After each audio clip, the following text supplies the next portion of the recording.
evam paramparā-prāptam imam rājarṣhayo viduḥ kāleneha mahatā yogo naṣhṭaḥ parantapa. O subduer of enemies, the saintly kings thus received the signs of yoga in a continuous tradition. But with the long passage of time, it was lost to the world. Evam, thus, parampara, in a continuous tradition. Prāptam, received, imam, this science. Rāja-ṛiṣhayaḥ, the saintly kings. Viduḥ, understood. That kālena, with the long passage of time. Iha, in this world. Mahatā, great. Yoga, the science of yoga. Naṣhṭaḥ, lost. Parantapa, Arjun, the scorcher of foes. Yeah, Saravanaji.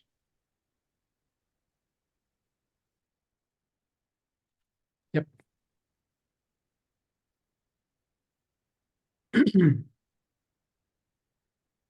Yeah, we discussed in detail on this in the last session. We can continue on that. Santoshi? Yeah. Want to start? Yeah, last session we were there, right? No, last session I was not there. Oh, okay. So, okay, good then. We discussed a lot regarding this. Okay. Yeah, do share. Okay. I'll share my views regarding this shloka. So, basically, the knowledge of the self-knowledge, or whatever we say, the Atmajyoti, or any traditional way earlier, always a knowledge or a wisdom used to transfer in a Guru Shishya parampara, like Shruti Sruti Puranam, like when it was Shruti, then Shruti Smriti, and like this. And this way of traditional teaching was going on, like, example, for example, we usually go to traditional hotels. We Sundays, this is what I do earlier. Sundays morning, get up, go for a jog, and go and search a traditional hotels where you will get a nice food. The traditional food, in the sense that is coming from their family, like the granny will teach to their children, and then children will teach that to their children, like this. Like that, the teaching parampara it's not been from yesterday or today. It is being from ages, and it has started from in our guru parampara itself. So in this way, from generation to generation, this wisdom tradition of wisdom transferring was there. And as the day passed, like some of them might have either there are two things here. The master is not ready to teach, or the the receptor, or shishya is not able to accept what exactly guru is planning to teach. There is a gap between the two communication. There is a gap, so which means that parampara of Guru Shishya parampara and knowledge transfer in traditional way has been broken. That is what Krishna says here. And if we still deep down, after becoming emperor of whole India, Ashoka, the king Samrat Ashoka, right? He actually sacrificed, he threw all his weapon, and he started following Buddha, and he started preaching Buddhism.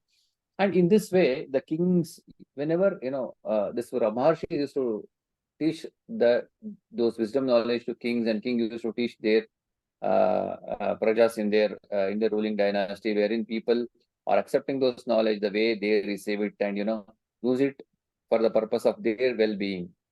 And this tradition was continuing, as and then it was broken because of there were no receiver nor acceptor. And then again, that's what Krishna says. Again, this I have told so many years before, but because of there was nobody there to accept it and receive it, it has been discontinued. And again, I'm saying in this word, or whatever it is, in that situation. That's what I mean to say. That's what I understand. Okay. So, a few questions to ponder here. Why use the phrase saintly kings? And he didn't say just kings. One, like why saintly kings? Okay. See, kings in the sense there are different. Like a king can also should always have different kind of knowledge. It's not only a king cannot become like that. I am very brave. I cannot become a king. Yeah, or a saintly king in the sense who has in Kannada we used to say sarva rasa gandha. I mean, like you have all the gandhas of knowledge, power, wisdom, judging. So whoever the king or emperor was got all these characters, which has been identified, the maharshi or a guru of that particular kingdom will transfer the wisdom or knowledge to the king, and then that has been transferred like that. Not every kings are having a knowledge. It's only few of them, like Janaka Maharaja and Sri Rama and Ashoka. Like this, so many people are there in that way. So, so Santoshji, few questions I would like to just continue from last session since you are not there. So, the question one is this Jnana, this Vedanta Jnana, was it not given to everyone in the society? Is it only given to kings? And that No. too, there is a added adjective, saintly kings receive. So was it not given to all? Like the way all students in the current age go through school? I'm sure everyone during the king's rule also would have gone for education. So this Jnana, I guess, was it given to them, or they also, not everyone got this Jnana, and like some sect got it? No. See, there are two things here, Sarvanji. First thing is, people whoever was going to Gurukula will not shine. Like, they'll not accept. There are only few people. Like, even though, say tomorrow, if there are any Atmajyoti classes, 100 may come, but only 10 or 5 will become a jnani. Okay, because of their vasanas and impressions and other. Okay, we are blessed that today we are here means we are blessed to attend this session or whatever it is. That has been our previous Janma Sukrutas. That also matters a lot. That is first thing. And second thing is, it is not that necessary that it has to only come from the king. Why king in the sense? Say, like example, in a democracy, we buy one rule, like we are planning to have the CAA or whatever it is, right? Why it has been coming from a democratic? Yeah, as India is a democratic country, why it has been implemented from the higher level? Just because people will follow. Similar way, when the king says something and it is well worth and it has got some knowledge, it will definitely impact each individual of that particular king person who belong to that kingdom. That is one way. It is not necessary that always a king. It again depends upon the king sharingness and what exactly he is, where he stands from his wisdom, and what exactly he is. All these things matters. But there is no rule or that only saint kings will have this. No. As everybody as I mentioned earlier, like the knowledge of wisdom, whatever that is transferred, it again depends upon the receiver. He can receive in a different way, and person who accepts it and adapt it and go forward will have a gain, and he will gain from it. Okay, we'll hear more from everyone. And the second question is on the next para. This yoga was lost to the world. Yes, it was lost to the world according to Krishna, because say when the creation of universe started from Sheshashayi Narayana, from his womb, when Brahmaji was been born in the form of lotus, and from there the Rishi Parampara came in that, from Manu came in that, there only in that tradition only, from that Rishi Parampara only Sriman Narayana has already told that this is what Atmajyana is. After a few years or some time, it got vanished. And again, that is what Krishna communicates with Arjuna. See, there was a gap after few decades or few years. It got vanished just because nobody was interested to accept or receive it. Okay. Thank you. Thank you, sir. Maybe Padmaji, you were not there last session. Maybe you can share yours.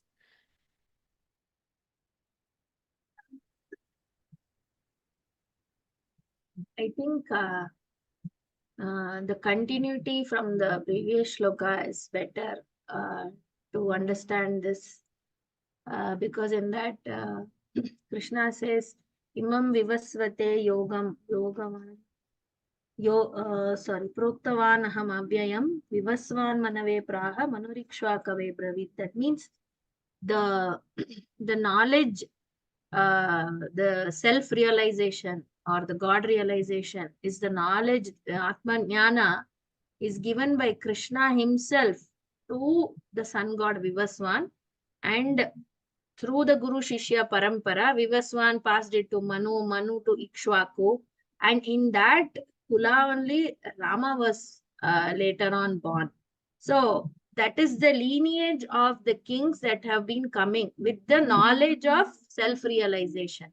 That is how, and they have been the rulers. And so obviously, when you have such a ruler who's God realized, he will always do things for the welfare of everyone. There will be no other motive. It is service. Service is the motive behind actions of such kings. And that is how there was peace and well-being in all. But as it was passed down, somewhere along the way, it was lost to the world.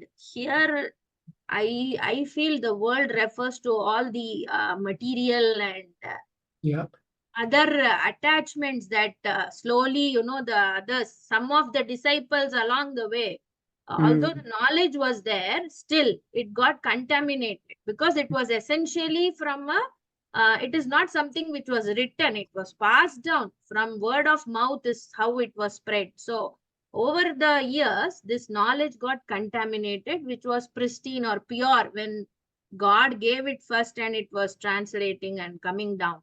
And it got somewhere contaminated, and some kings went in the Rajasic way, like here Ravana is depicted. So they started coveting other things, material things, power, and how I can become greater than everyone. Those kind of thoughts, because of that, I think the knowledge got contaminated along the way. And because of the contamination, it is not pure anymore.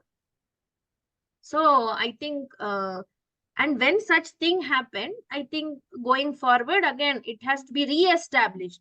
And when the re-establishment has to happen, again, somebody who is in the position of God, where the knowledge is not contaminated, only can re-establish it. So you need someone again like a Rama, or maybe some saint who is like that, who's self-realized, to again re-establish that knowledge which has got contaminated. This is how I understand this shloka. So again, it is talking about how we get lost in the external world, and not like those kings were established in the self and functioning, whereas the others are not. Even though they have the knowledge, they don't see the need for that, and they are into the external sense organs, and all these things are taking over for them. So yeah, that is my interpretation. Shubhaji. Yeah, Padmaji has put all the points. Only thing is, extra point, what I would say is, when it is lost, since this is all the knowledge of the gods, he say, it is like the God will come again to reiterate this knowledge, just like in the form of a saint, like Sri Adi Shankaracharya. Those people come again and they reiterate this knowledge to the mankind, is what this shloka is trying to put the focus on. Only as Padmaji say, only a saintly king like Raja-ṛiṣhi can only install dharma in the country or the kingdom. So that is how it is. So we can take the example of Modi ji right now. He is a saintly person, and he is doing his duty, even though, like we all know, he has said in a couple of times that I take millions of galis every day. So even then, he's unattached with all those things and does his work. So that is how I understand from this. Yeah, nice for bringing the today's context. Yeah, we can go into a little bit more on that. Yeah, before that, yeah. So the questions I had is, yeah, I started with these two things. Last session we discussed like, was this knowledge given to all? Why did even the kings have the confusion, or like they got into all this mess, right? So, so to me now the understanding is, again, like today uh, every sect in the society, they learned the skills that needed for their work, while the gurus continued going into the uh, Vedanta and like passed it on to their shishyas. And I believe the kings used to have their own gurus, uh, whom they used to consult, right, to run the kingdom from the spiritual point of view. And this is where I believe only the saintly kings were able to receive the knowledge, which even if there is a guru with all the knowledge, but for there needs the king needs to be in a state to accept. And that's where a saintly king was able to respect and get the knowledge, while there were other kings who went with the worldly pleasures. Like example is Hiranyakashipu, right? He said like no worship, and like everyone should worship him, and like try to erase or like try to stop this knowledge. And like then we see Ravana and all and even in Mahabharata, right, with Duryodhana and Dhritarashtra, they were not able to get this knowledge to lead the kingdom, right? And that's how they, and like when and why kings, again last time we discussed, it is the knowledge has to be given to the one at the highest level, so that they can establish that in the society, right? If at the highest level, if uh, the one is in the wrong path, the whole country will be in a mess, right? So so yeah, the knowledge was always there. It is with time, as they started getting into the worldly pleasures and stopped giving respect to the gurus, um, the knowledge was not reaching their right person, which is the one at the top, to be able to run a peaceful rule, right? So yeah, that's how I see it. And like, yeah, coming to current day context, yeah, I do see mm, uh, Modi ji going towards like showing what India used to stand for, and trying to bring. Um, but these days, I think everything is contested. Whoever it is, even I saw that the Shankaracharyas, they were also all had um, different opinions, or they were not there, while everyone wanted this to happen. Only one Shankaracharya One surrounded Shankaracharya. and he also, after the ceremony, he also gave said he was also praising Modi ji. I think, yeah. That was So, actually misrepresented by the media. Mhm. Not all Shankaracharyas, because Yeah. Sringeri Shankaracharya literally put up in the media that we are for this. Yeah, so I think one difference Only Puri between Shankaracharya. Puri, between the kingdom and now is like it now comes with a limited time. So anything you have to do, the time is it is done at the with the the sense of time while the kings. I see many of the great architectures were done for like continued by many kings. It was never done in like 2 years, 3 years. Right? Like big temples and all. If you see, they were never done in one. Cholas. Yeah. They have, The they have Cholas, yeah. yeah. So something grand or the good, it takes time to be done in the right way. And yeah, in today's context, with where there is this time running, there is definitely a challenge, or I think it will change with time. Yeah. So with that, yeah, Vijayji. Thank you, Saranji. So let's look at a simple example, our mobile phone. So our mobile phone rings when somebody calls. So which means that there is something called a tower, and the tower is continuously transmitting.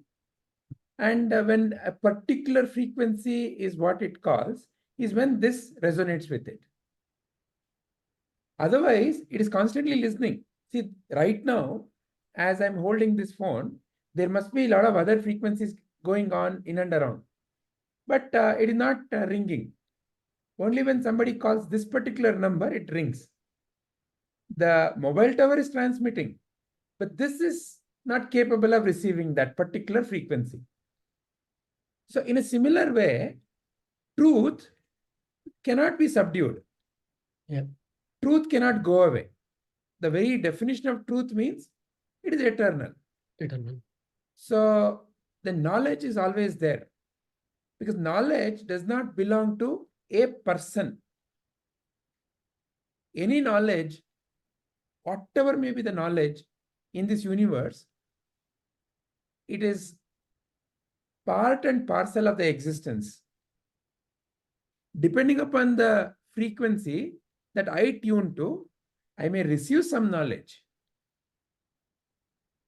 So therefore, in one sense, all the knowledge is discovery, because knowledge is already there in the space, in the existence. Mm-hmm. And somebody, they tune in. Take the example of Sangeeta. So out of all possible sound frequencies, 7 frequencies have been somehow collected together to create a wonderful symphony of sound and music. But if you really look at it, so many audible frequencies are there, but somehow these 7 have been picked, and they in turn constitute all songs. So in one sense, any knowledge system, for it to continue, needs the right sender and the right receiver. So when most in a given environment are tuned to that frequency, then there is harmony. Just like how when we all come together for our, say, satsang, today how did we chant? Each one was chanting one shloka at a time. And that itself has created a beautiful symphony. We knew, who has to chant next, and what's the tune of that particular shloka. It did not necessarily need a lot of hand-holding. We simply had to initiate, and then the symphony was in place. Now, how did that symphony happen? Because each of us are, in a way, tuned to this. And because of our tuning, we don't necessarily need a lot of instructions. We are able to work together. Just like how, when we think of a car, the 4 wheels work together. And that's what makes the car go in the same direction.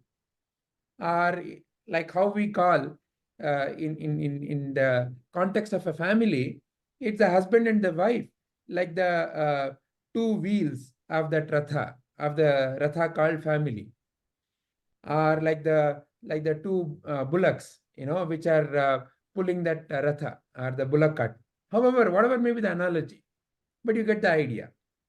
So like that, the tuning happens when there is commonality, when there is acceptance, when there is acceptance of not necessarily that everyone has to be equal, but acceptance of your own uniqueness, my own uniqueness, and how those two uniqueness can blend together to create, a collective uniqueness. And what spiritual science gives is that fundamental tuning frequency. When you and I have tuned into that spiritual science, what does it mean?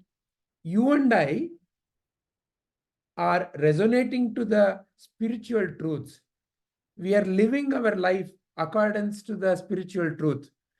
Our actions are in accordance to the spiritual truth. Then I don't really need to have a police or military or any other kind of judicial system, because you and I act in resonance to the natural laws. So in a way, you don't really need a lot of policing and moral codes of conduct. It becomes then a self-sustaining environment. I may not have to go and look at exactly what is the activity you are taking or what is the activity you are involved in. You may be involved in, let's say, selling of, say, some food. You may be involved in selling of, say, some books, or you may be involved in doing some service. Whatever may be the nature of activity you take up in life, if you are tuned to the fundamental frequency called spiritual science, that is the universal truths, then I don't have to worry about policing your activity. So that is how a harmonious society is built. But what is fundamental to that harmonious society? That you and I are aligned to that fundamental frequency called spiritual science, or the universal truths.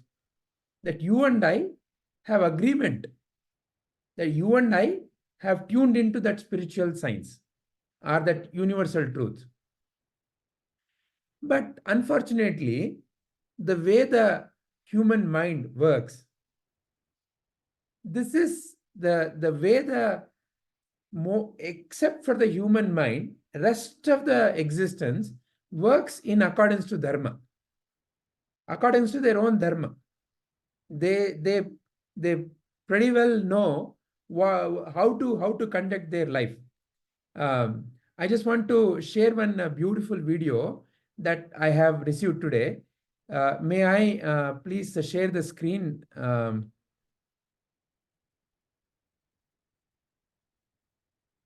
It's a short video, just 1 minute. I'm getting it.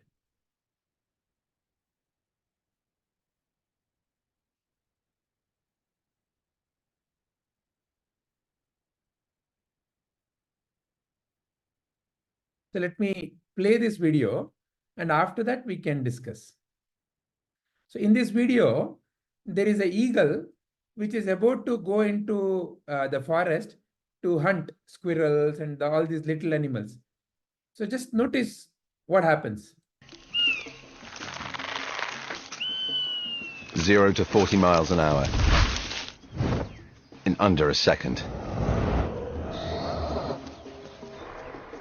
The fastest acceleration of any bird of prey. Short, rounded wings and a foot-long tail steer through dense forest with unparalleled agility. Yet even she can be outmaneuvered. Other, much smaller creatures here possess astonishing abilities that can defeat the phantom of the forest. With specialized eyesight adapted to low light, the chickadee is first to spot the airborne threat.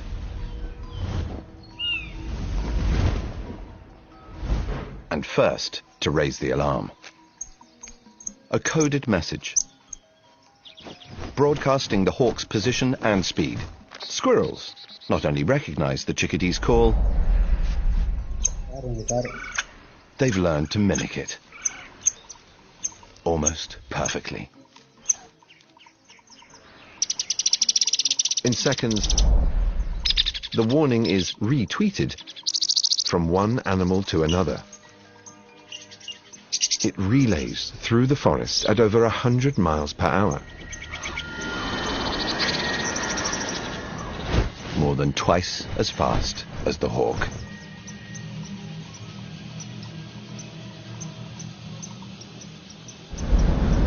Message received, loud and clear. Enemy approaching, low and fast.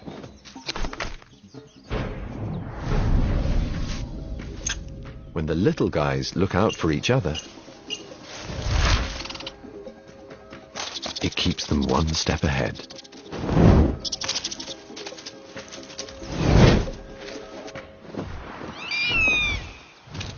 You don't have to be big and tough to survive. What you really need are friends. Welcome to the world of animal alliances, where creatures communicate and collaborate in wonderful ways and form the most unexpected partnerships. Wow, awesome. Never knew they could communicate with each other. Different species also. Yeah. So you see, Wow. this is dharma. Okay. So a natural order of how things are. So unfortunately, human being possesses something incredible called a mind.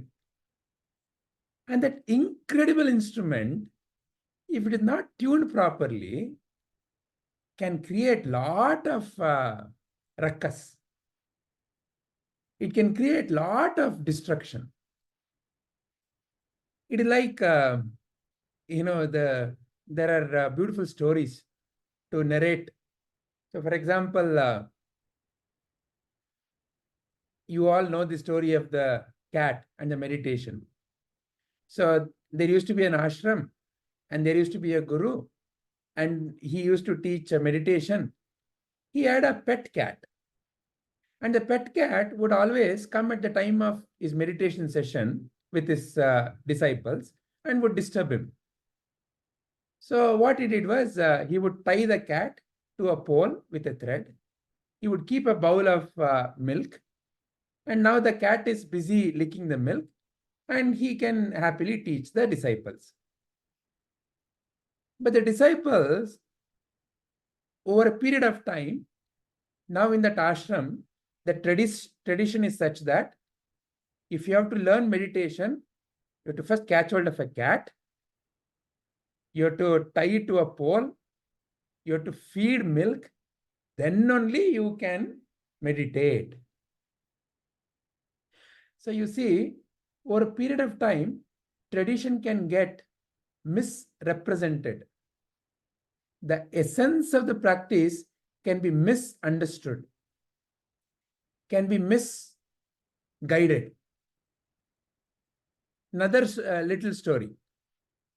So apparently, somebody got enlightened, and in this story, the devil comes, and the devil is worried.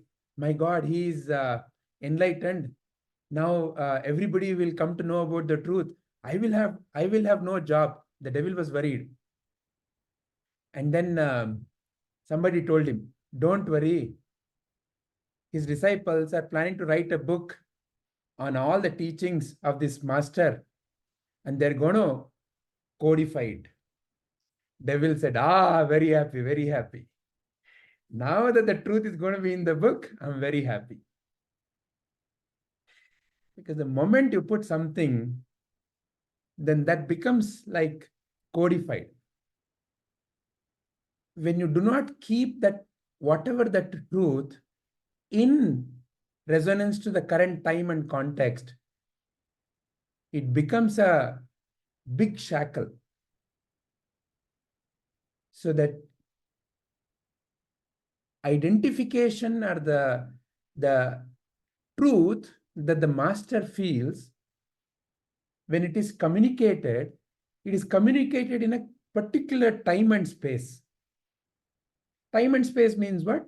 It's a society, and there are certain practices in that society, and there are certain examples in that society which are relevant to that particular point in time.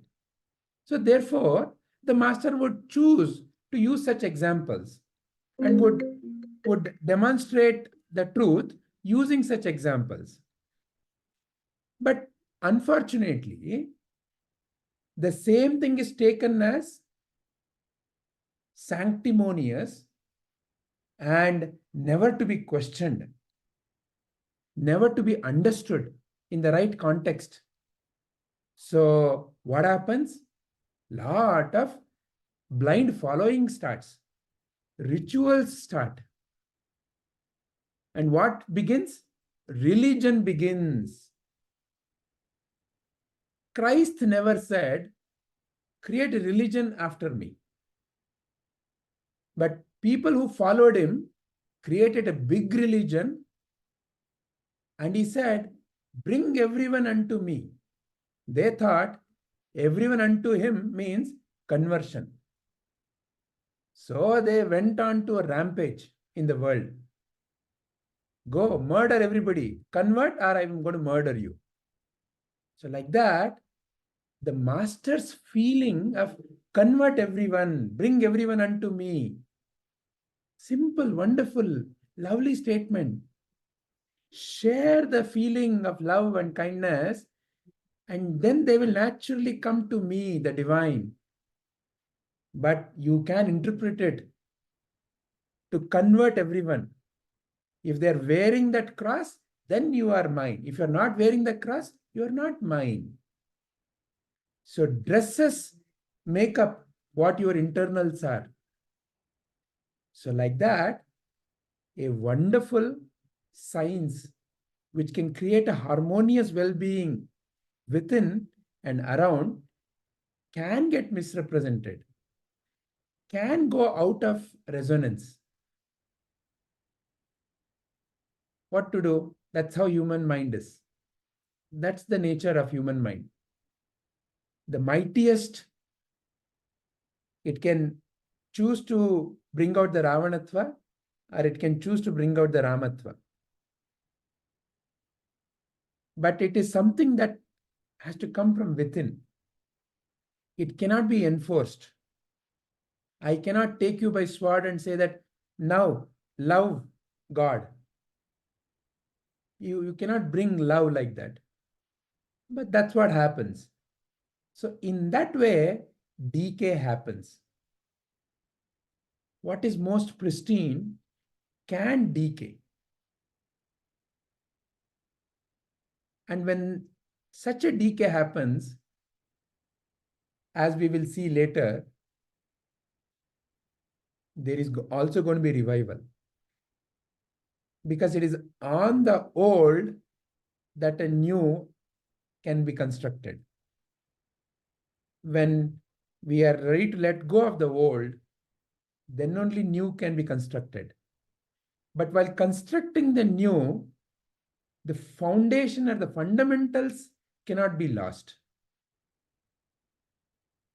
And only that which is founded on the universal fundamentals can continue. Though it may appear in a new shape and form. Ekam sat vipraha bahuda vadanti. Truth is the same, but the known or the realized may bring it out in different ways, in resonance to the time and the context and the space they are in. So in that sense, truth can never be lost.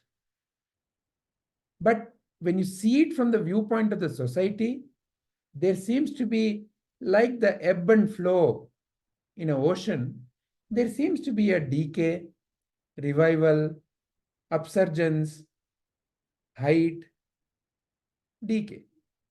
That is just the cycle of life. All right. Hari Om. Any questions or statements based on that?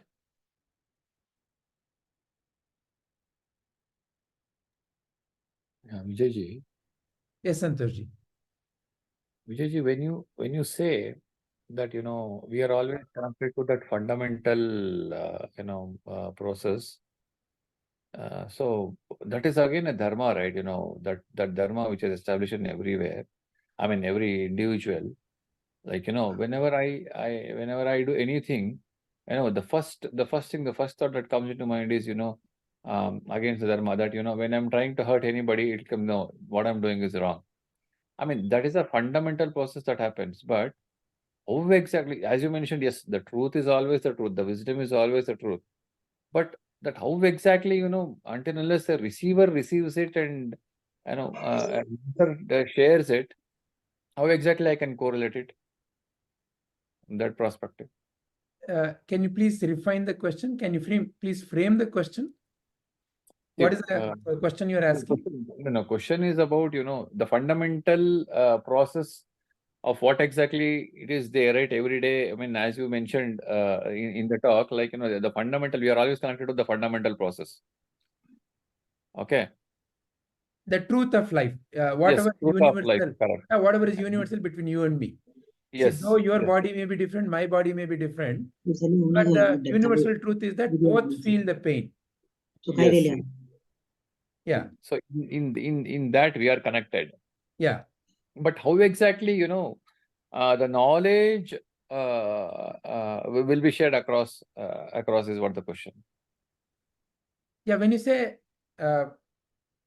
which knowledge are you referring to? I mean, any kind of wisdom, like, Atmajyoti wisdom, or, any knowledge that we share. So how exactly the receiver receives and how exactly it is being implemented or focused? See, it is a matter of the conditioning of that receiver, is it not? So, like the example story, the guru was tying the cat to the whatever the pole and giving milk, not for any particular reason, but only to keep away the cat. And the disciple who was observing that might have inferred, maybe out of respect or maybe out of fear or whatever may be the reason in that story, without inquiring with the guru why you are doing what you are doing, inferred that that is a process to be followed for meditation. So like that, receiver can add their own color what they are receiving and how they transmit, right? See, that is why the Guru Parampara is extremely important. And fortunately, what we call as Sanatana Dharma are the eternal principles of life. How they have been flowing? They have been flowing from one Guru to the next set of disciples, and among them, someone worthy, it naturally happens, receives it, and it continues. Correct. Right? So Ramakrishna Paramahamsa taught to so many. However, there was one Vivekananda. Yes. And that was enough. That Correct. was it. So therefore, it depends upon the conditioning or the vasanas of the receiver. Receiver, yes. Yeah. Yes. Thanks, Vijay. Yeah. Any other question or any other statement? Vijayji, Krishnaji and Malini have joined. Maybe we can. Hari Om Malini, Hari Om Krishnaji. We can go over. He will be listening. Yeah. Maybe should we repeat once the the meaning and before we end? Yeah, sure. Let me stop sharing. You want to share and repeat? Okay.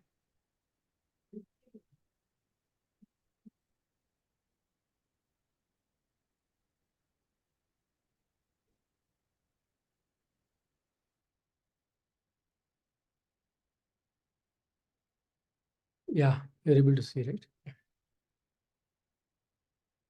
Yeah, Krishna ji, Malini ji. So this is the shloka we are contemplating today. So I'll just summarize what we discussed so far.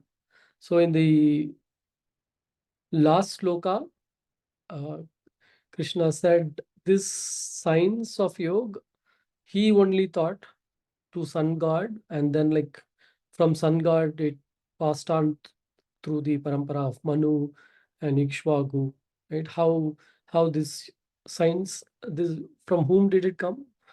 From him, Krishna, and through sun god it came to the world, right? That was given in the last shloka. And here what happened, right? It was received by the saintly kings, the kings who were able to understand the who respected the gurus and who took their advice, right? Those kings took listened to the teachings, and they were able to establish dharma in the society. Only the saintly kings, while the other rajasic and tamasic kings, because of them, with time this yoga was lost to the world, meaning like the world with full of material things, right? So that's how this science got lost, which is why which led to the start of the whole war, where Dhritarashtra and Duryodhana were not able to see what is right, and resulted in the war. Right? So the main 2 points we noted here is, so the science was always given, it was received by the saintly kings, but not by all, and with time this science got lost to the world, the material world. Yeah. What it means to you and me from a individual viewpoint is very important. Very important. So what am I receiving from my Sadguru? I'm receiving pure transmission. Yes. But how am I understanding that transmission depends upon the vasana. So therefore, the true clarity or the true essence emerges when I have done enough of tapas and enough of sadhana to be the recipient of the transmission. Because the transmission is always there. For the same transmission to bring out that complete inner clarity, I have to be pure enough to receive that and to not create my own tamperings. And how do I become pure? Through seva, satsanga. So as I get involved in seva activity, chitta shuddhi happens, and with the chitta shuddhi, the transmission will create the right resonance. Because the transmission is always there.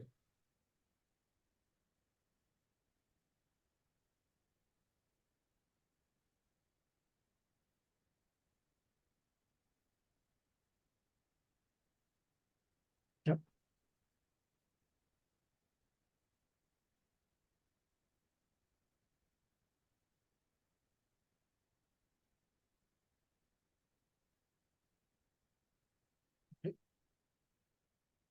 We'll stop here.